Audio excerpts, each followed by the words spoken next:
आणि नाही तर मी तर स्पष्ट म्हणतो की भाजपचं ढोंग आता उघड पडलेलं आहे. भाजपचंच जो आतलं जे काही काळं आहे, हृदयातलं काळं हे बाहेर आलेलं आहे. आणि आता तरी महाराष्ट्राने आणि देशाने शहाणं झालं पाहिजे.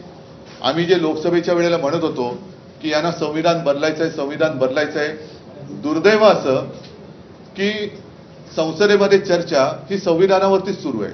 संविधानाला आता 75 आपल्या स्वातंत्र्याला 75 वर्ष झाली आणि त्यानिमित्ताने संविधानावरती चर्चा सुरू असताना ज्यांनी संविधान आपल्याला दिलं त्या आंबेडकरांबद्दल, बाबासाहेबांबद्दल, आपल्या महामानवाबद्दल अमित शहा सारखा एखादा माणूस एवढ्या उद्दामपणाने आणि तुच्छतेने बोलू कसा काही शकतो याचं उत्तर मिळालं पाहिजे. नाहीतर भारतीय जनता पक्षाला सत्तेवरती राहण्याचा अधिकार नाही. घटनाकर्त्यांचा अपमान करणाऱ्याला जर का ते अभय देणार असतील तर मला असं वाटतं मोदींनी सुद्धा सत्तेवरती राहता कामा नये. त्यांनी एकतर अमित शहांवरती कारवाई करावी, नाहीतर मोदींनी सत्ता सोडावी.